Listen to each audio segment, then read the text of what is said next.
Hey YouTube, this is your boy Big D coming at you today with one of my old favorites. This right here is going to be the quicker version of another video that I'm going to post right after this.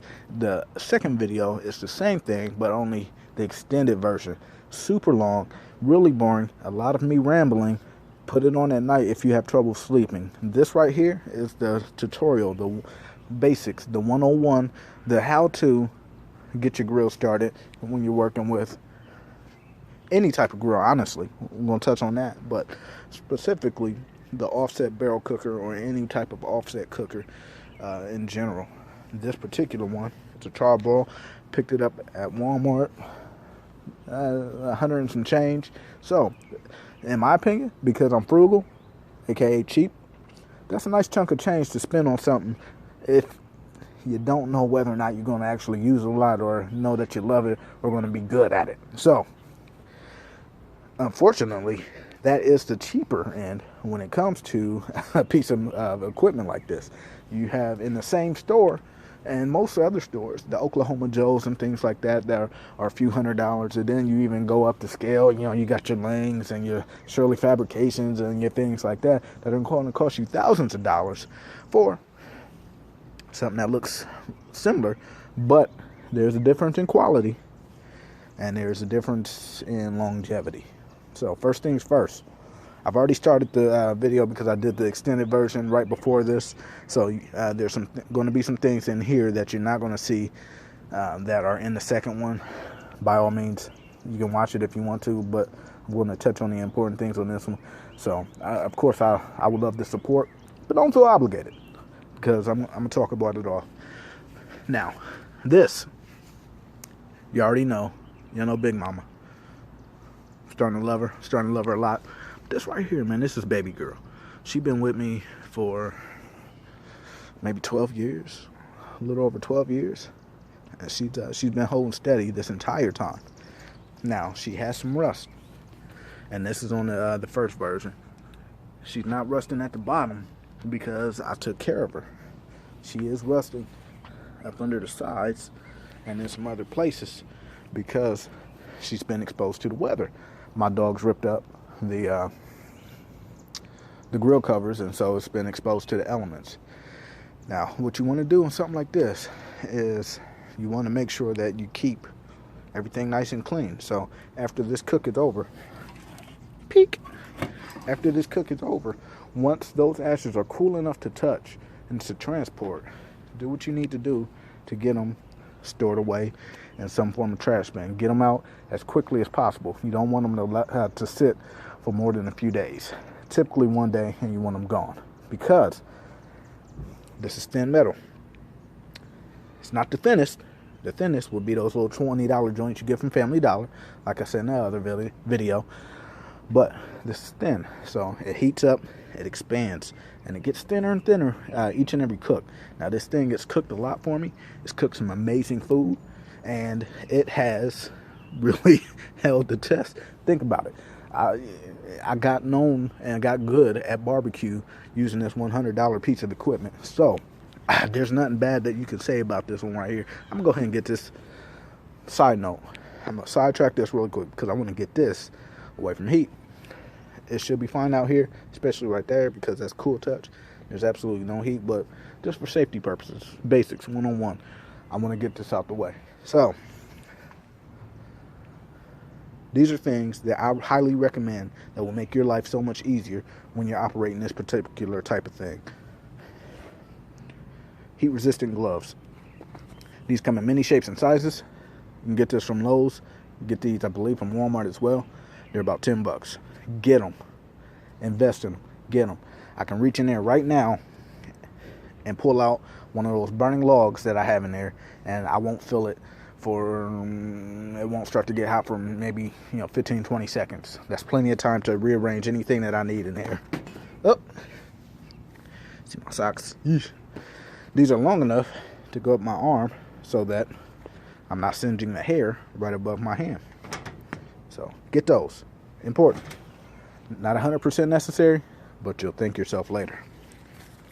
Gloves. If you're cooking for anyone outside of your house, and if you have something like this, there's a great chance that you're going to, because this is a lot of space, especially for just one household, especially a small household. So, gloves.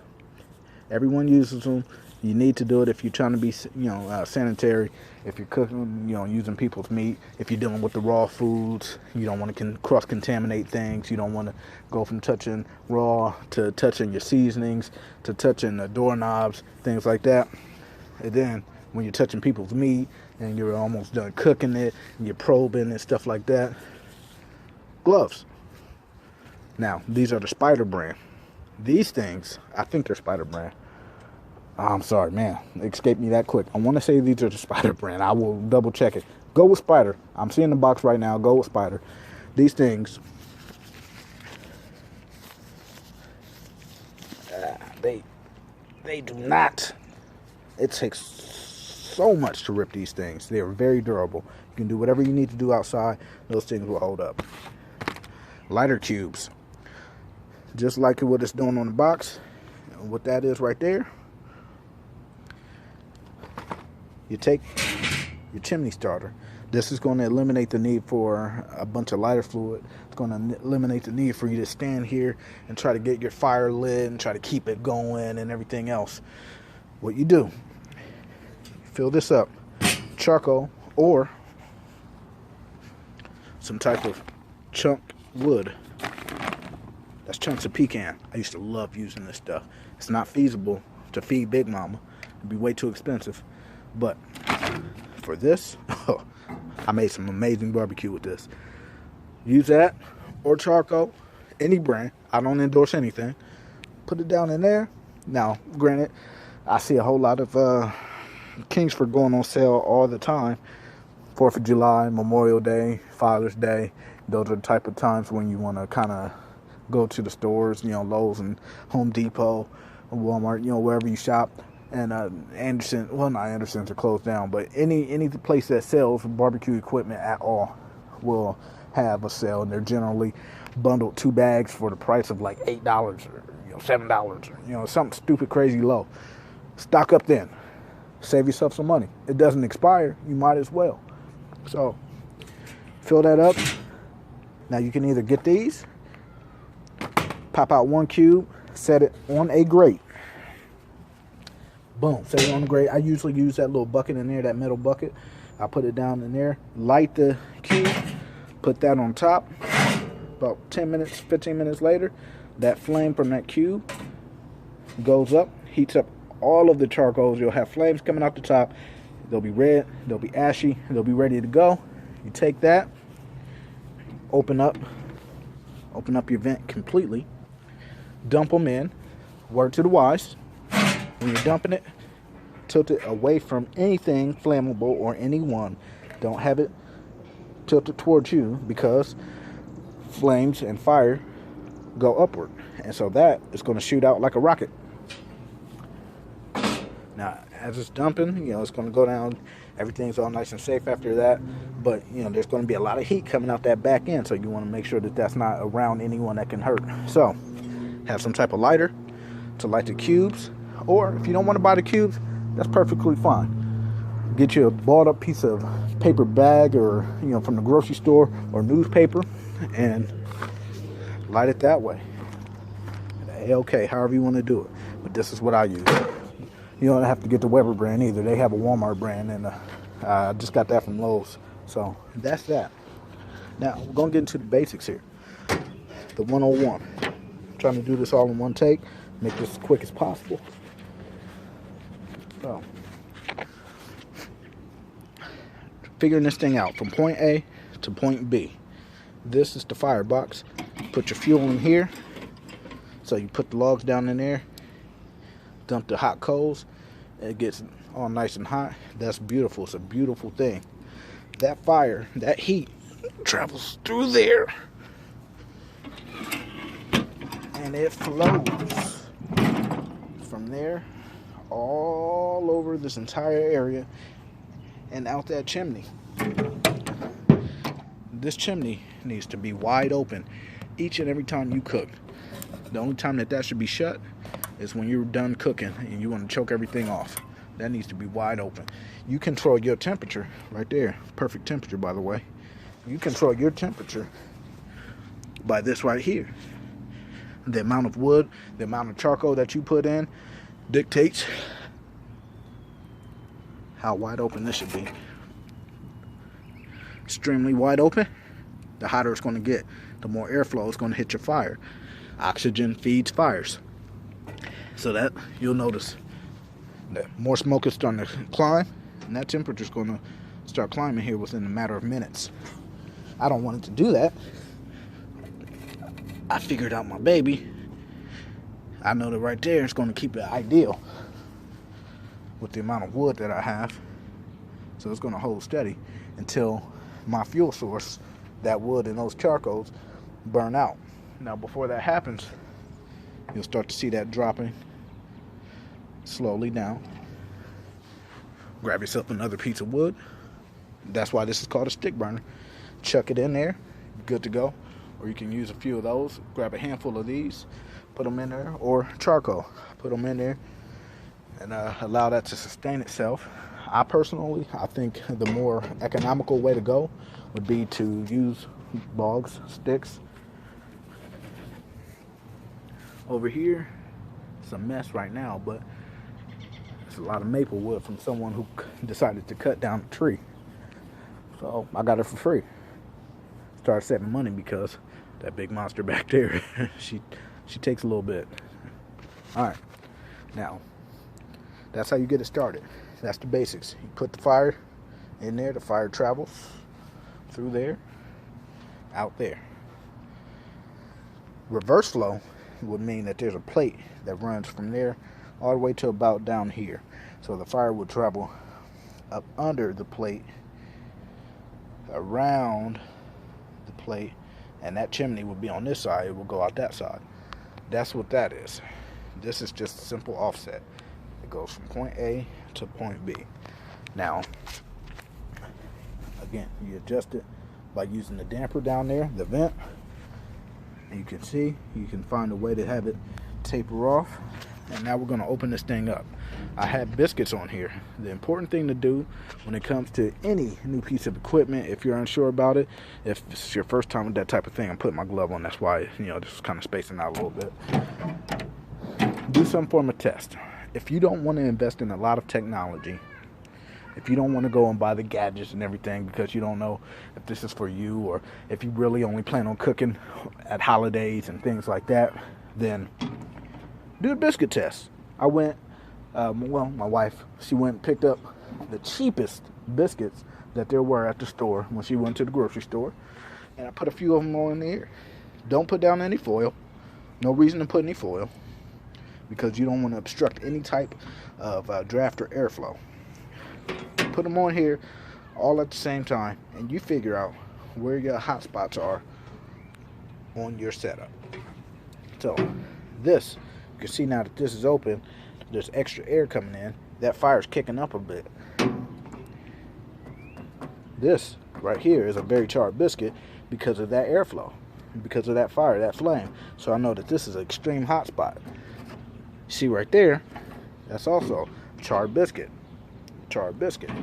So I know that that little area right there is hotter than the rest of this grill. Now you can remedy that by putting a modification on here, but if you're not into that, again, once a month, holidays, it's not going to be worth your time doing it, especially if you don't need this entire cooking area. What I used to do is I used to hang that way up at the top. This is the drip pan. I used to do that so that it will block the flame from hitting my meat directly.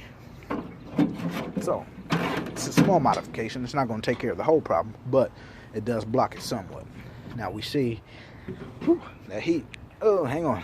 So we see these biscuits, and it's been on here for a while, so everything is kind of catching up. But in the other video, this area, that's obviously cooking a little quicker than this, but around this area, cooks a little slower than this over here. A lot slower than this. So, extreme hot spot, mellow area, and then it gets a little hotter. You'll notice the biscuits are still a little more done over there than they are over here.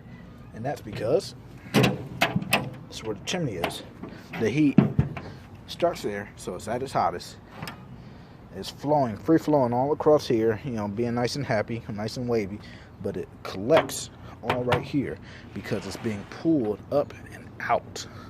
So, extremely hot, mellow, a little hotter.